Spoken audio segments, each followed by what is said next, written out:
Nikos Georgantzis, thanks for joining us on Xerfi Canal. You are a professor at the BSB Burgundy School of Business in Dijon. You are more precisely the experimental economics director of the Wine and Spirits Business Lab at the School of Wine and Spirits Business. Why is it so important to study wine business issues through experimental economics? That's my first question.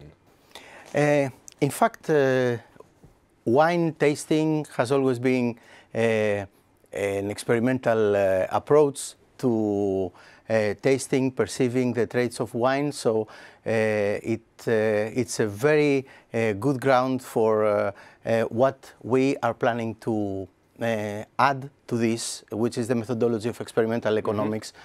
So it's like the combination of two things that were nicely prepared to live together, and so we can focus on behavioral aspects of wine tasting, wine perception, and the approval of some traits of wine. More precisely, what issues have you studied at the BSB lab, and even more important, what results have you found out? We have a newly established lab, so we have run some first experiments. So some of them are, for example, about vintage wine. You know, vintage wine is somehow like a lottery.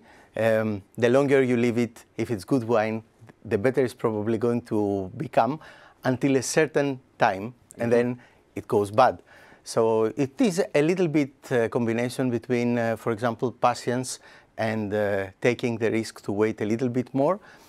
So we have studied, we have run an experiment with vintage wines, and we are trying to see whether people accept older wine depending on their own attitude towards risk. And what we have found, I mean, this is data very hot, just out of the lab.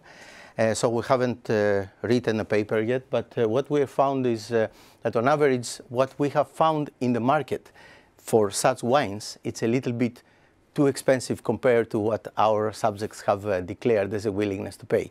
But this is very preliminary. This is just out of the lab data. Remains interesting. Other question, how can these results in experimental economics can be used on a broader scale? They can be used on a broader scale because, first of all, of course, like it's usually in the case in experimental economics, you learn about individual differences and attitudes towards a specific product. So I think the producers want to know how their consumers look like. And also we have, for example, an experiment in the framework of a big European project about pesticide management. So we're also trying to see why farmers use or don't use specific decision support systems.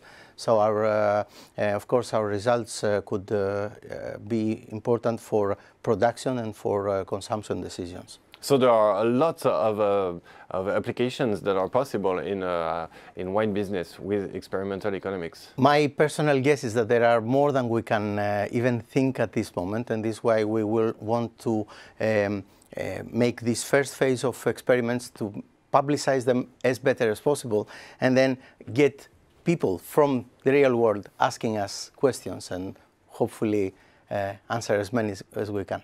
So all of this is to be continued. Thank you very much, Nikos, for your time. I thank you very much.